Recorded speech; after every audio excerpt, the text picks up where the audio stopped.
What is going on, everybody? Welcome back to the Nerdy Mark channel. I'm Sid, a very excited Nerdy Mark, and welcome to the first NXT review now that it's on USA. So before we begin our review, in my last review for NXT and 205 Live, I did introduce a new segment called the question mark, and we're going to continue this today. I will have a question at the end of the video, so stay tuned for that. But last week's question, 2 weeks ago, that question was, where do we see 205 Live going now that SmackDown Live is moving to Fox? And, I did do a whole video that said RIP 205 Live.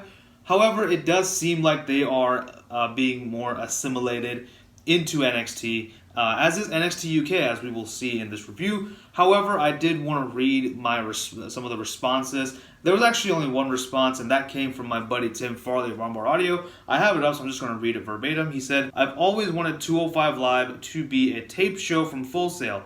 Put it on a non-wrestling day like Tuesday, Thursday, or Saturday." Well, that actually wouldn't have been a bad idea either. I think that would have been really cool. However, I am excited that NXT is incorporating 205 Live into their 2-hour programming. So we'll see how this goes. Let's talk about NXT in its entirety. Let's talk about the first episode of NXT on USA Network. So NXT was actually divided into 2 separate hours. The first hour aired on USA and the second hour aired on the WWE Network. I do believe they're going to go all 2 hours on the USA Network from next week onwards. I'm thinking that's the plan. And then on Thursdays, the entire 2 hours will be uploaded to WWE Network. We did begin the festivities with a fatal 4-way match between Candice LeRae, Mia Yim, Io Shirai, and Bianca Belair in a pretty good match. The winner of this match is going to be Shayna Baszler's opponent for the NXT Women's title in 2 weeks. Pretty good match here. The bulk of the focus of this match was on Candice and Io and their storyline going forward, because their feud is far from over. In a way, Bianca and Mia kind of just felt like fodder throughout this match. However, it was a good match. I'm not saying no. It was a pretty decent match and a great way to start out NXT in this new chapter. The match, however, ended with Mia Yim trying to go for a top rope maneuver onto Candice, but Candice does counter it into a reverse Rana, and she hits her middle rope moonsault and wins the match. So now Candice LeRae will challenge for Shayna Baszler's NXT title. Interestingly, she's the only person out of these 4 women who have not faced Shayna Baszler for the title.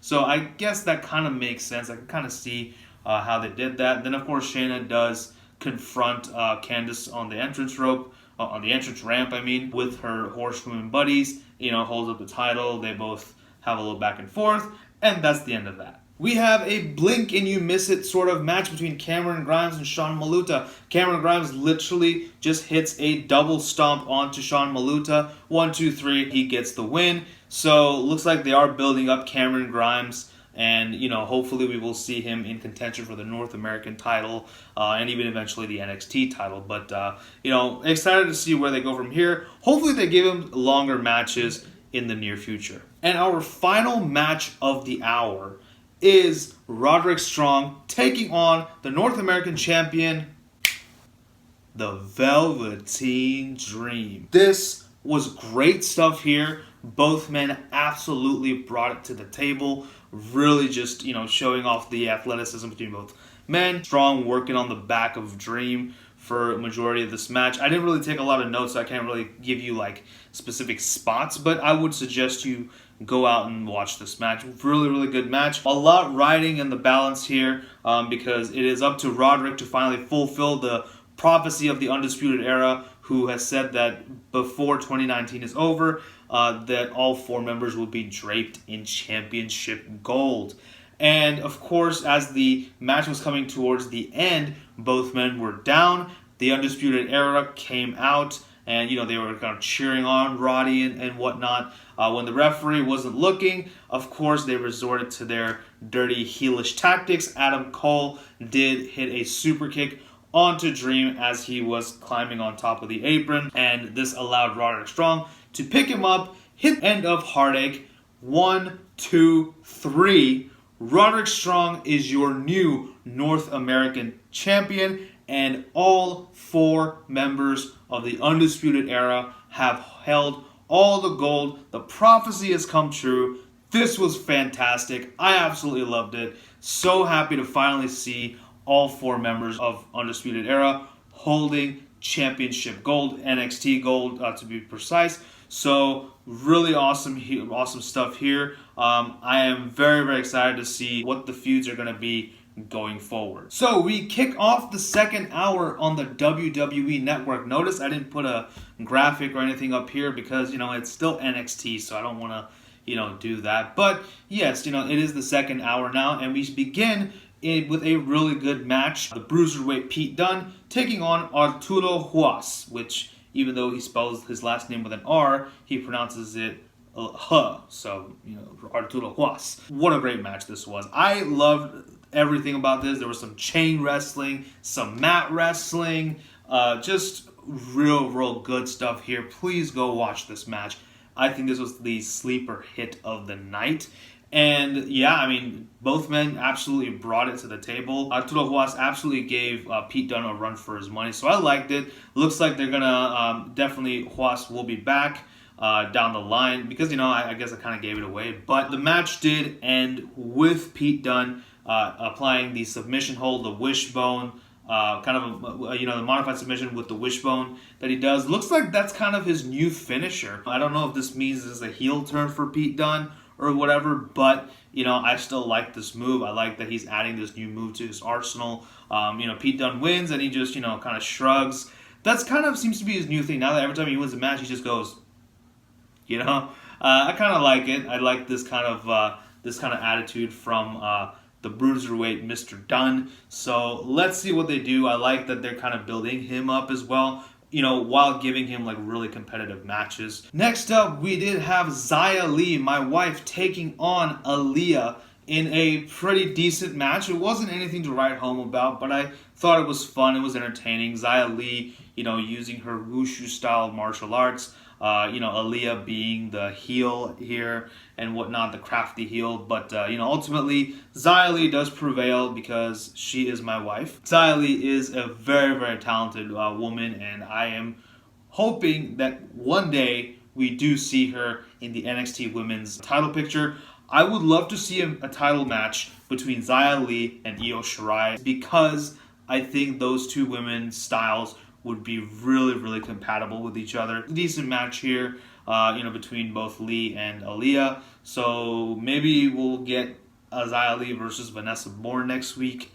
I don't know, but yeah. So nothing else to say here, but let's move on. We are supposed to get a match between the Time Splitter Kushida and Denzel Dejourne, or Dejourne, I don't know how you say his name. We did get Denzel making his entrance. Fabian Eichner, Alexander Wolf, and Marcel Barthel of Imperium in NXT UK came out and just beat up on Denzel, and out came the ring general Walter, who got his own entrance, which I don't understand. Why didn't he just come with his Imperium guys? I guess he is the WWE UK champion, so he deserves his own entrance. Alright, whatever. So he came out and he basically just cut a promo, and he's actually not bad on the mic. His English is actually really, really good. It's pretty good, and he says that, the mat is sacred, we are Imperium, anyone who disrespects the mat will answer to the ring general and whatnot. He starts speaking in German. What do they speak in Austria? Do they speak German? Comment down below. And then Kushida does interrupt. He gets on the mic, and he says, "You are on my time," something along those lines. Kushida actually had been taking English lessons when he first moved to America, so that's why he's actually getting on the mic and cutting promos. So he gets into the ring, and Wolf, Barthel, and Eichner charge at him, and he disposes of them pretty easily. Walter gets him into the ring, gets him on in a clutch, and gets him into the ring, but Kushida slips out of his jacket, which was pretty cool. It gives Walter a dropkick for his troubles, and he kind of signals that he wants a match with Walter. This should be really good. I would love to see a match between Walter and Kushida. A nice David and Goliath kind of a match, and also both men having varied styles, which I think could be extremely compatible in the ring. So this is absolutely exciting. Kushida versus Walter for the WWE UK title.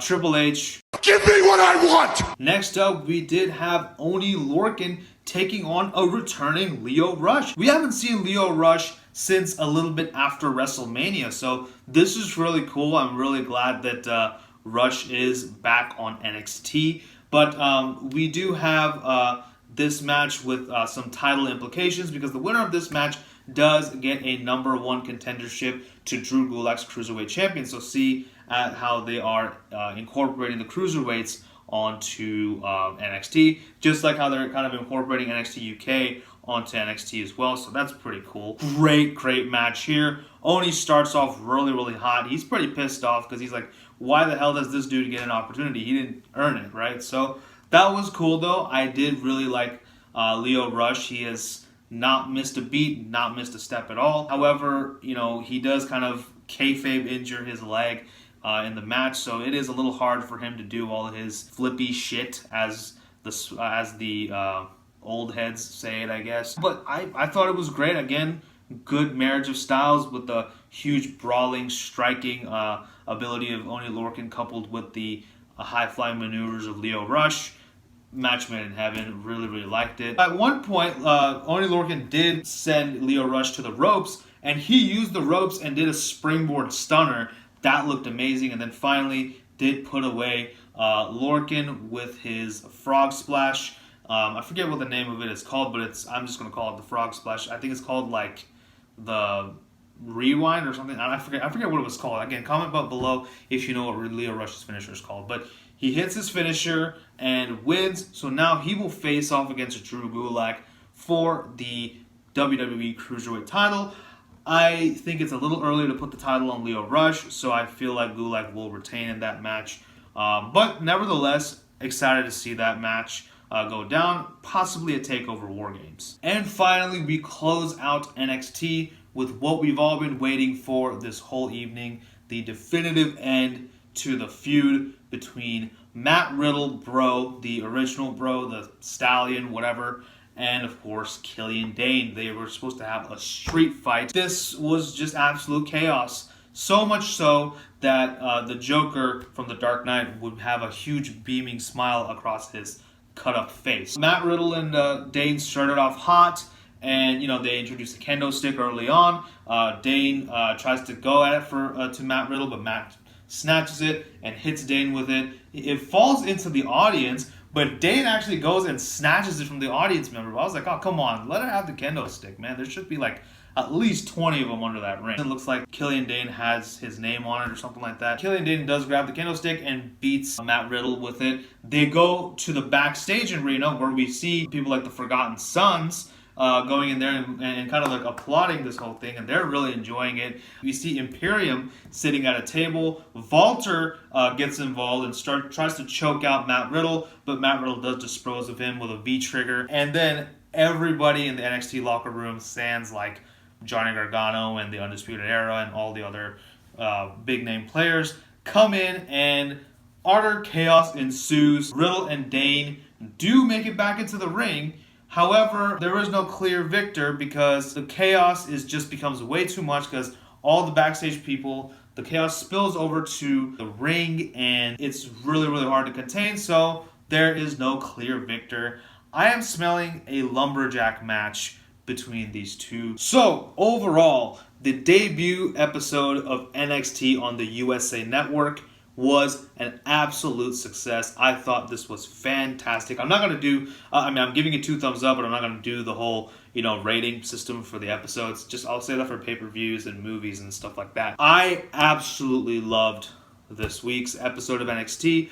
I think, like I said, it's a great way to introduce casual fans to NXT. Maybe those who haven't really watched it as intently. It felt like a reintroduction to the brand, which is a very good thing, And I love the fact that they kind of ran some vignettes for certain wrestlers like Dakota Kai and Damian Priest and a couple of others. So it was really good. I loved Imperium making an appearance here. Pete Dunne. So looks like NXT UK and NXT are going to be switching off between between that roster. So that's really cool. So I like how they're incorporating them. I like that they're incorporating the cruiserweights onto NXT, so that's a good thing. So I guess they will have a home in NXT now once SmackDown Live moves to Fox. With that in mind, I will definitely talk about matches of the night. I'm not going to restrict it to like 1 or 2 matches. I'm just going to say matches that I really like. So for me, I really loved Pete Dunne versus Arturo Hawass. That was a really good match, very underrated match in this night. I think it's going to be a little bit overlooked because of Roderick Strong and Velveteen Dream, which also was one of my favorite matches as well, along with Lio Rush versus Oney and Lorcan. So 3 great matches, and the rest of the other matches were pretty good too. So yeah, I thought it was great. I thought NXT was fantastic, and yeah, that's really all I gotta say. So, now that my review of NXT is over, it is time for the question mark. That's right. So, we have TakeOver War Games coming up in November, right before Survivor Series. So, I am really, really excited. That's like my favorite TakeOver of the year is War Games. I just love that match. But, I would like to know, what would you like to see in War Games? Like, what War Games match would you like to see? Who are the teams that you would like to see compete in this match? Do you want it to be a 3-on-3? Do you want it to be 4-on-4 like they did last year? What is the format you want to see, and what are the teams that you'd like to see is my question. Me personally, I would like to see a 4-on-4 War Games match, and my teams would be Imperium, so Walter, Fabian Eichner, Marcel Barthel, and Alexander Wolf, taking on the team of Kushida, Matt Riddle, Johnny Gargano, and Keith Lee. So those 4 guys. Let me know the War Games match of your choice in the comments section below, and your answer could be featured on next week's video. So that pretty much concludes my review of NXT on the USA Network, the debut episode of NXT on the USA Network. Let me know what you guys thought about this week's show in the comments section below. Also, don't forget to like, share, and subscribe. Follow me on social media, and tell your friends about the Nerdy Mark. Thank you all so much for watching. Thank you so much for your continued support. This is Sid, signing off. You guys take care. Bye-bye.